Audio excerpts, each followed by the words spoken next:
तो दोस्तों आज हम पुरातात्विक स्रोत के बारे में पढ़ते हैं। ऐतिहासिक का जो पुरातात्विक स्रोत है कि इतिहास के बारे में एक ऐतिहासिक काल जो है उसके जो स्रोत मिले हैं पुरातात्विक स्रोत से मिले हैं। जैसे कि आप देख सकते हैं इसमें सिक्कों का प्रचलन हुआ और अभिलेख का। ठीक है, अभिलेख का प्रचलन हुआ और सिक्कों का। तो सिक्कों का हम सबसे पहले देखते हैं।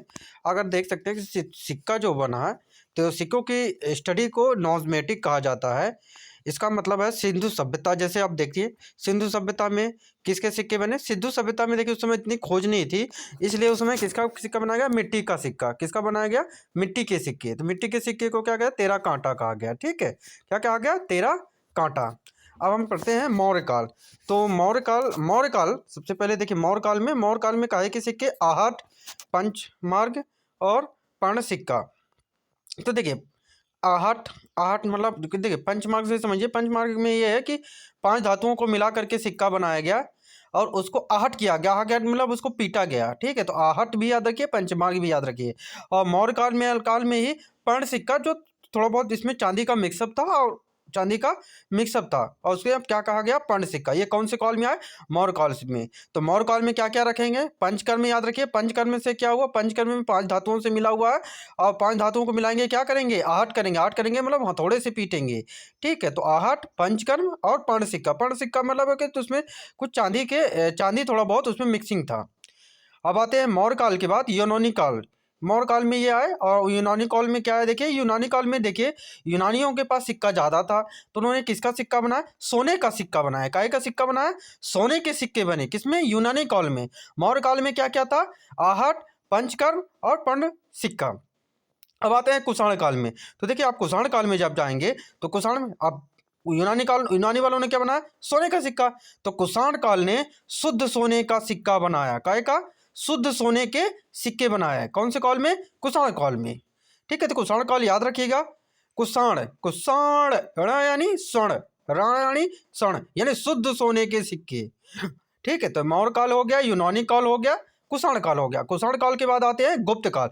अगर गुप्त काल में आप देखें तो गुप्त काल में आप चीज़ याद रखना, सर्वाधिक सिक्के किसमें बने, गुप्त काल में। याद रखना, देखो आप इसमें देखोगे भी, इसमें पांच लाइनें भी हमने बना रखी है, 5 पॉइंट बना भी रखे हैं। तो गुप्त काल में जो था, तो गुप्त काल में 5 सर्वाधिक सिक्के बने। और सर्वाधिक सिक्के बने, कौन कौन से सिक्के बने, आइए देखते हैं। सबसे पहले अशुद्ध सिक्का। अशुद्ध सिक्का किसने बनाया, स्कंदगुप्त ने। किसने, अशुद्ध सिक्का किसने बनाया, स्कंदगुप्त ने। फिर अशुद्ध गुप्त बनाया क्या, स्कंदगुप्त ने बनाया अशुद्ध सिक्के। फिर दूसरा क्या है, चांदी का सिक्का। तो चांदी का सिक्का किसने बताया, चंद्रगुप्त मौर्य ने। किसने, चंद्रगुप्त मौर्य ने। और मयूर सिक्का किसने बनाया, मयूर का सिक्का किसने बनाया, ये बनाया था समुद्रगुप्त ने। मयूर सिक्का किसने बनाया, चंद्रगुप्त ने। और कौड़ी का सिक्का, कौड़ी मतलब, अरे कौड़ी आप लोगों ने देखा होगा, समुद्र से निकली हुई एक वस्तु है, एक देखा होगा कौड़ी खेलते हुए, तो कौड़ी का सिक्का। ठीक है, तो कौड़ी का सिक्का किसने बनाया, किसी इसका नहीं दिया कोई। अगर कौड़ी का सिक्का पूछे तो ये कब आया, ये गुप्त काल में आया। ठीक है, कब बना, ये गुप्त काल में। और अशुद्ध सिक्का याद रखें, स्कंदगुप्त ने बनाया था, ये जरूर याद रखें। अशुद्ध सिक्का किसने बनाया, स्कंदगुप्त ने। चांदी का सिक्का चंद्रगुप्त द्वितीय ने। और मयूर सिक्का किसने, समुद्रगुप्त ने। ठीक है, और कौड़ी का सिक्का ये गुप्त काल में बना। अब आते हैं सातवाहन। तो सातवाहन से दोस्तों आप याद रखना, सा से शीशा, शीशे यानी कांच के सिक्के कब आए, सातवाहन काल में। कब आए, सातवाहन काल में। ठीक है, अब अगला याद रखना, हुमायूं। ठीक है, हुमायूं जो था मुस्लिम शासक था, और इसने क्या था, हमारे हिंदू धर्म में पहले क्या हुआ करता था, हुमायूं ने चमड़े का सिक्का बनाया। ठीक है, हुमायूं ने क्या बनाया, चमड़े का सिक्का बनाया।